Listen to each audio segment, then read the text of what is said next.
Dans cette vidéo, je vais te parler de 4 principes que j'essaie d'appliquer au quotidien quand j'investis dans le Web3. Ce sont des principes fondamentaux qui t'aideront à prendre les meilleures décisions d'investissement. C'est parti.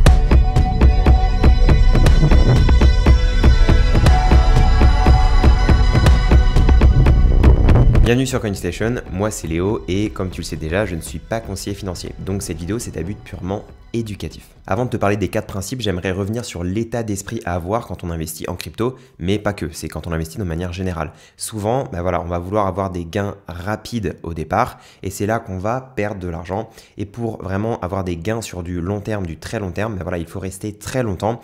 Et en fait, les moments qui sont les plus difficiles où on va perdre de l'argent, où le marché s'écroule, c'est les moments où il faut avoir la tête froide, rester et digérer en fait cette sorte de souffrance pour, déjà en fait c'est les moments où on va apprendre le plus de choses et c'est là où il y aura les meilleures opportunités d'investissement. C'est pas tous les jours facile, il faut avoir une vision long terme et une résilience à la volatilité. Et très souvent on ne voit que ces histoires de cet homme a investi 1000 € en 2013 dans Bitcoin et est devenu millionnaire en 2021.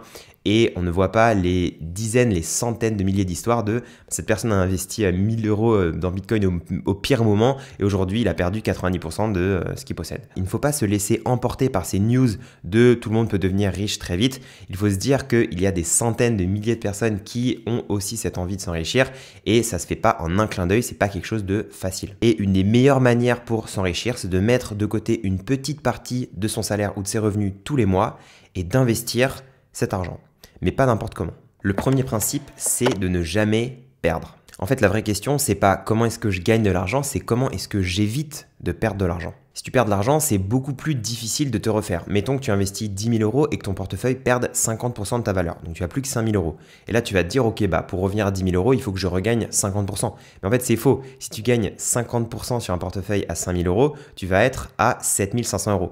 Donc pour repasser à tes 10 000 € de départ, il faut que tu fasses un x2, il faut que tu gagnes plus 100% sur ton portefeuille. Et donc la défense est bien plus importante que l'attaque dans l'investissement. Et donc typiquement l'attaque ça va être faire du leverage pour avoir des gains très rapides. Ça c'est une mauvaise stratégie selon moi et selon mon expérience. Et une bonne stratégie c'est une stratégie long terme où on est très patient et où tous les mois on met une petite partie de nos revenus de côté, on l'investit et on attend. Et finalement, un des plus grands dangers, ce n'est pas une correction du marché, ce n'est pas Bitcoin qui plonge, c'est de ne pas être dans le marché du tout. On va prendre un exemple, quelqu'un qui a acheté du Bitcoin à 5 000 $, qui l'a revendu à 10 000.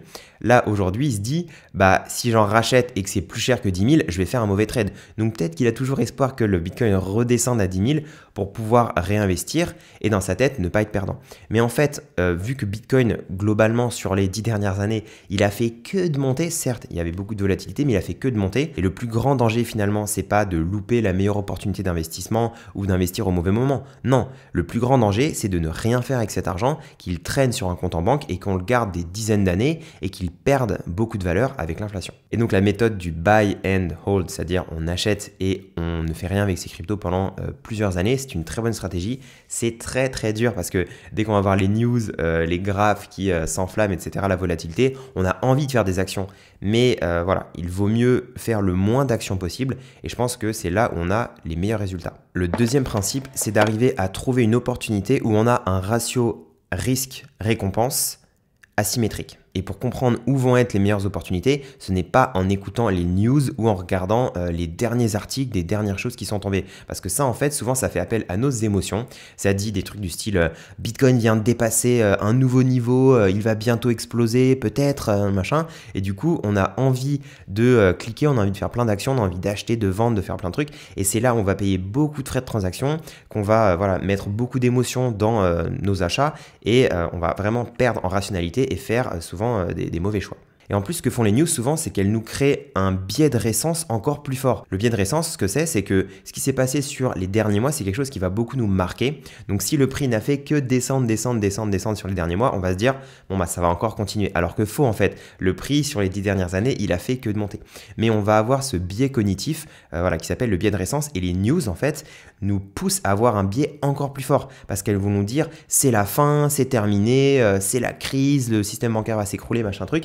Et donc ça, ça va renforcer nos émotions et ça va nous éloigner de nos décisions rationnelles. Donc les news, pour moi en tout cas, c'est pas un bon outil pour prendre des bonnes décisions d'investissement long terme. Et pour bien comprendre les moments où il y a une asymétrie dans les risques et les récompenses, j'ai fait une vidéo la semaine dernière sur ce sujet et vous pouvez la trouver juste ici. Mais là, je vais vous résumer la vidéo et vous donner 2 indicateurs dont j'ai parlé dans cette vidéo et ça va vous permettre un peu de comprendre l'état d'esprit. Le premier indicateur, c'est le MRV Z-score. Et donc là, tout simplement, ce que ça dit, c'est que dans les zones où c'est très bas, où le Z-score est proche de 0, c'est des très bonnes zones pour investir, pour accumuler du Bitcoin. Et dans les zones plus élevées, donc quand ça commence à dépasser 4, 5, voilà, c'est des moments où il faut commencer à vendre petit à petit les Bitcoins qu'on avait accumulés. Et j'adore ce genre de graphique parce que là, au lieu d'être perdu dans le flow de news et de pas vraiment comprendre si c'est une bonne opportunité pour acheter ou s'il vaut mieux vendre parce que tout va encore s'écrouler, etc. Bah là, ça nous dit, ok, on enlève tout l'émotionnel, toutes les news, on regarde juste des chiffres et ça nous permet de prendre des décisions beaucoup plus rationnelles. Et le deuxième, c'est le monthly RSI. Donc c'est un peu dans le même style, on a un graphe avec des moments bas, des moments hauts. Là en fait, donc c'est le monthly RSI, c'est-à-dire que ça nous donne un point chaque mois. Et ce que ça veut dire, c'est que, par exemple, on va prendre un point ici, là, de novembre 2020 à 76,17. Le point, en fait, c'est une comparaison entre le mois de novembre 2020 et les 12 derniers mois, donc de novembre 2019 à novembre 2020.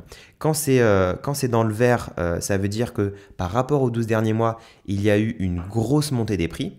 Donc ça compare en fait le momentum d'un mois par rapport au mois précédent. Et quand c'est dans le rouge, ça veut dire que ça a beaucoup chuté, ça a chuté de manière assez violente par rapport aux 12 derniers mois. Quand on est dans des zones rouges-orange, c'est des opportunités pour commencer à acheter. Et quand on est dans le vert, c'est des opportunités pour commencer à vendre. Et je rappelle qu'il est impossible de savoir exactement quand Bitcoin atteindra son prochain ATH et quel sera ce prix.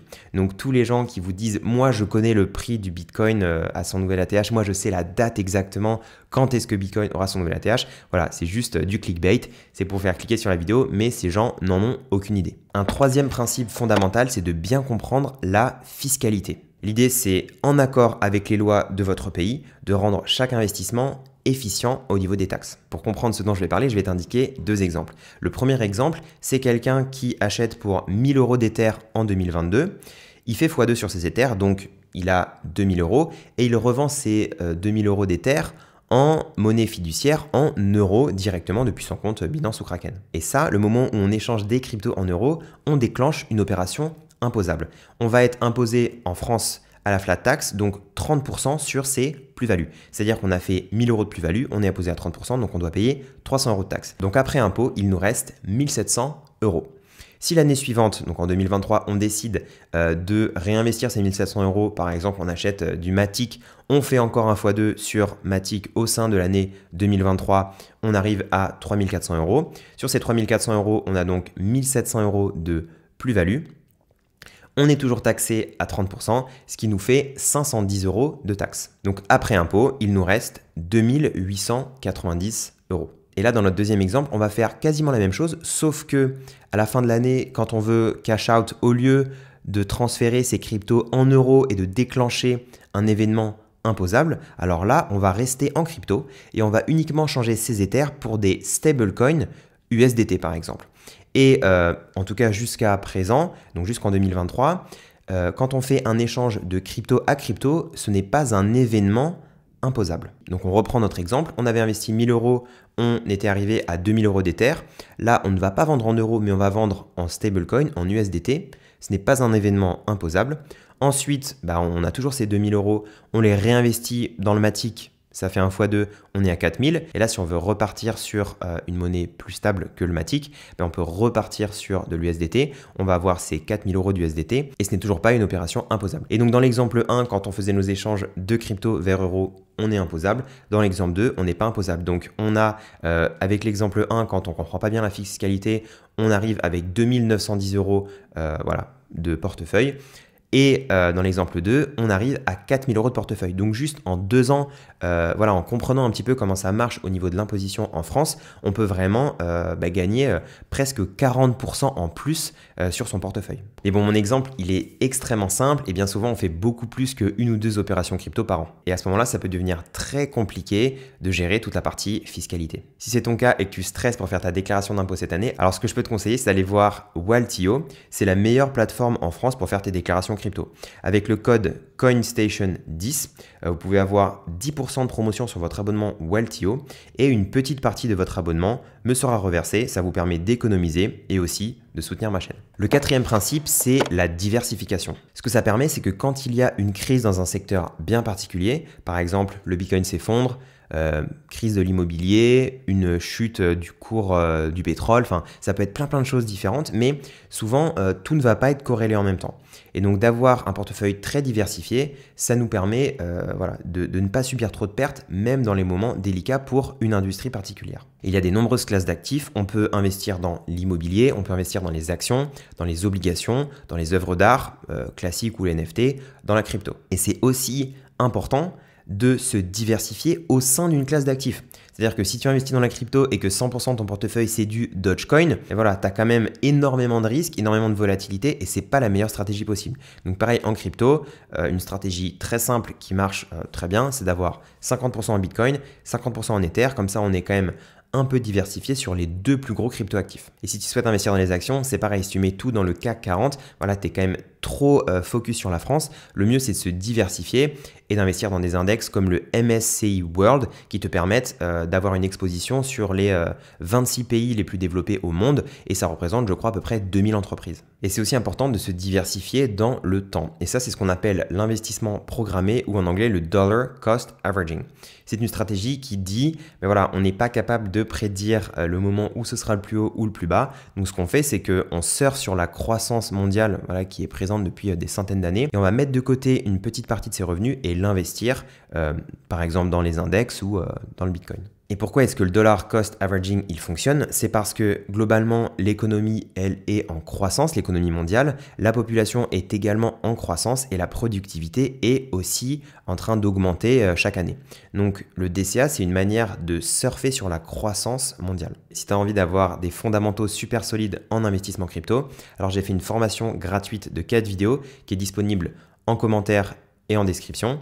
Et à la suite de ces 4 vidéos, tu auras accès à une formation beaucoup plus avancée qui, elle, te permettra de construire un portefeuille ultra solide et grâce à un fichier Excel, tu pourras gérer vraiment toutes tes opérations de manière très simple avec à peu près 15 minutes par mois pour maximiser tes gains. Si tu as apprécié cette vidéo, tu peux la liker et dis-moi en commentaire quel est le principe des 4 principes qui t'a le plus aidé. Merci d'avoir regardé la vidéo jusqu'au bout et à très bientôt.